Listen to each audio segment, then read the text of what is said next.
Bismillahirrahmanirrahim. Assalamualaikum warahmatullahi wabarakatuh. A'udzubillahi minasyaitonirrajim. Bismillahirrahmanirrahim.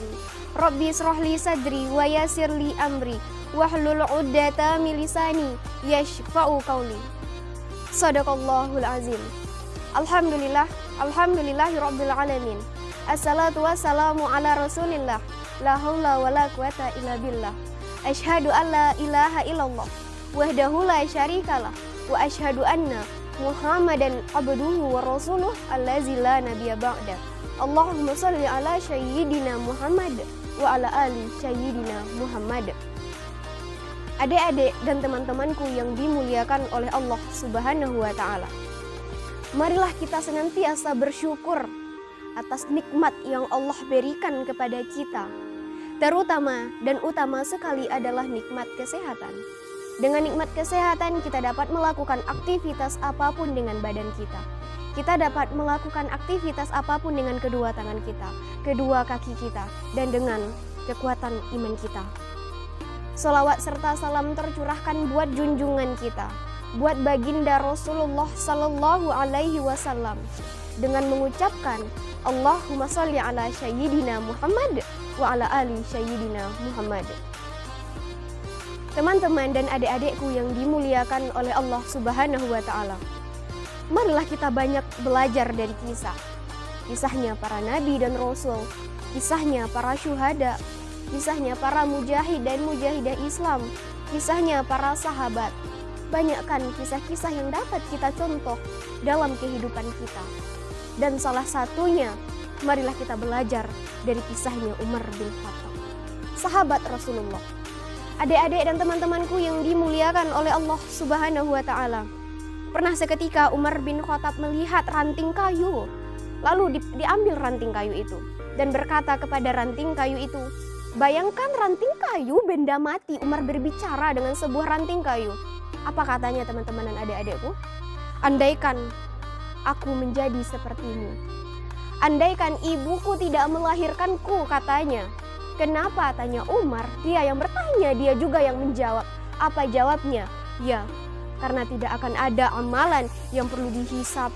Tidak ada perbuatan yang mesti aku pertanggungjawabkan di hadapan Allah, kata Umar. Juga mengatakan, dan Umar juga mengatakan sambil menangis, adik-adik dan teman-temanku sekalian, andaikan seluruh manusia di muka bumi ini masuk surga, andaikan seluruh umat Muhammad masuk ke dalam surga, kecuali satu orang saja yang tidak masuk surga, aku takut satu orang yang tidak masuk surga itu adalah aku. Umar bin Khattab, teman-teman dan adik-adikku sekalian, orang terdekat dengan Rasulullah Sallallahu Alaihi Wasallam, sahabat Rasulullah Sallallahu Alaihi Wasallam yang sudah ada jaminan surganya, yang sudah dijamin masuk ke dalam surganya Allah, tapi masih bermuhasabah atas dosa-dosanya, masih berpikir seperti itu, masih banyak kecemasan dalam dirinya, masih takut, teman-teman dan adik-adikku sekalian. Pertanyaannya, bagaimana dengan kita? Kita umat yang akhir zaman ini, umat yang penuh dengan dosa ini, umat yang penuh dengan maksiat ini, umat yang tidak ada jaminan surganya. Sudahkah kita berpikir seperti Umar berpikir? Sudahkah kita bermuhasabah atas dosa-dosa kita? Sudahkah kita bertanya kepada hati kita, kepada jiwa ini, pantas enggak orang seperti aku ini masuk surga? Sudahkah kita bertanya seperti itu, teman-teman dan adik-adikku sekalian? Sudahkah kita bertanya kepada hati kita, amalan apa ya yang akan menolongku di hadapan Allah? Amalan apa ya yang akan aku banggakan di akhirat kelak? Sudahkah kita berpikir seperti itu, teman-teman dan adik-adikku sekalian? Itu pertanyaan besar bagi diri kita sendiri. Marilah kita belajar dari Umar, sebagaimana harus berbuat baik tanpa harus merasa bahwa diri yang paling baik. Makanya ada anjuran, kun indana syarron nas. Dalam pandanganmu, dalam pikiranmu, kamu itu harus menjadi manusia yang paling hina. Kamu itu harus menjadi manusia yang paling kotor. Kenapa ya? Karena dengan merasa hina itulah kamu akan menggarap seluruh kebaikan. Karena dengan merasa kotor itulah kamu akan berlomba-lomba dalam kebaikan. Kamu akan berbuat baik. Kenapa? Ya, karena kamu masih jahat. Kamu akan berbuat baik. Kenapa? Ya, karena kamu masih belum baik. Namun Ketika diri ini sudah merasa baik, ketika diri kita sudah merasa cukup untuk berbuat baik, ini sebenarnya sudah tidak baik. Teman-teman dan adik-adikku yang dimuliakan oleh Allah Subhanahu wa Ta'ala. Makanya Syekh Abdul Qadir Al-Jailani mengajarkan kita, jika kamu bertemu anak kecil, janganlah kamu sangka kamu lebih baik darinya karena banyaknya ibadahmu, tapi lihatlah seorang anak kecil yang tidak tahu dengan apa-apa, yang bersih dari dosa, sedangkan kau besar bergelimang dosa. Jika kamu bertemu ahli maksiat, janganlah kamu sangka kamu lebih baik darinya, sedangkan dia lebih hina darimu, tapi lihatlah dari pandangan lain. Penentuan itu ada di akhir. Kita tidak tahu kan bagaimana akhir hidup kita.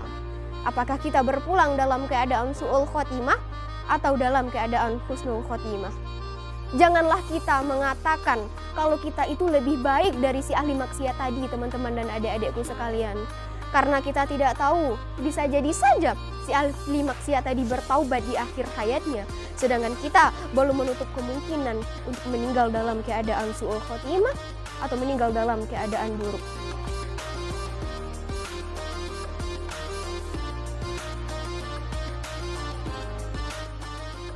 Oleh karena itu, janganlah kita merasa bahwa diri kita itu baik, bahwa diri kita itu suci, bahwa diri kita itu soleh. Karena Allah tidak menyiapkan satu jengkal tanah pun di muka bumi ini untuk orang suci. Tidak ada orang suci di muka bumi ini, yang ada hanyalah orang-orang kotor yang ingin membersihkan dirinya. Apa kata Allah dalam ayatnya? Fala tuzakku anfusakum. Janganlah kalian merasa keegeeran, merasa diri kalian suci. Karena Allah tidak suka kepada orang yang merasa dirinya suci. Allah tidak suka kepada orang yang merasa dirinya soleh. Apa kata Allah di akhir ayat Al-Baqarah 222? Wallahu yuhibbul mutahhirin. Allah suka kepada orang yang ingin membersihkan diri. Teman-teman dan adik-adikku yang dimuliakan oleh Allah Subhanahu wa Ta'ala. Marilah kita berbuat baik. Marilah perbanyak taubat kepada Allah Subhanahu wa Ta'ala. Marilah perbanyak muhasabah atas dosa-dosa kita. Karena kita tidak tahu sampai kapan nyawa ini masih menyangkut di tubuh kita. Kita tidak tahu berapa lama roh ini masih ada di dalam jasad kita. Kita tidak tahu, teman-teman. Karena kematian itu pasti. Allah langsung yang mengatakan, kulun nafsin zaikatul maut. Setiap yang berjiwa, setiap yang bernafas, setiap yang bernyawa itu pasti akan mati. Itu akan meninggalkan dunia ini. Dan kematian itu nomornya nomor cabut, teman-teman, bukan nomor urut. Kalau mungkin nomor urut yang tua-tua semuanya sudah meninggalkan kita.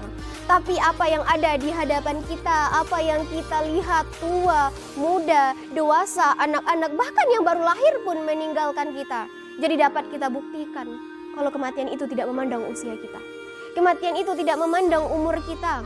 Kematian itu tidak memandang siap atau tidaknya kita. Kalau dia datang, dia akan menghampiri kita. Tidak ada toleransinya, tidak akan ada. Teman-temanku sekalian, adik-adik dan teman-temanku yang dimuliakan oleh Allah. Kalau sudah saatnya dia datang, dia akan menghampiri kita. Dan semoga ketika dia datang, kita dalam ketaatan kepada Allah Subhanahu wa Ta'ala. Amin, amin ya rabbal alamin. Marilah mulai dari sekarang kita perbanyak taubat kepada Allah. Terkadang teman-temanku sekalian, kebanyakan orang hanya berpikir bagaimana caranya hidup enak tanpa memikirkan bagaimana caranya mati enak. Padahal hakikatnya kematian itu pasti. Tidak ada toleransi untuk itu. Oleh karena itu, marilah kita berlomba-lomba dalam kebaikan. Kalau tidak bisa berlomba-lomba dengan orang soleh, marilah kita berlomba-lomba dengan para pendosa yang ingin membersihkan dirinya. Teman-teman dan adik-adikku yang dimuliakan oleh Allah Subhanahu wa Ta'ala.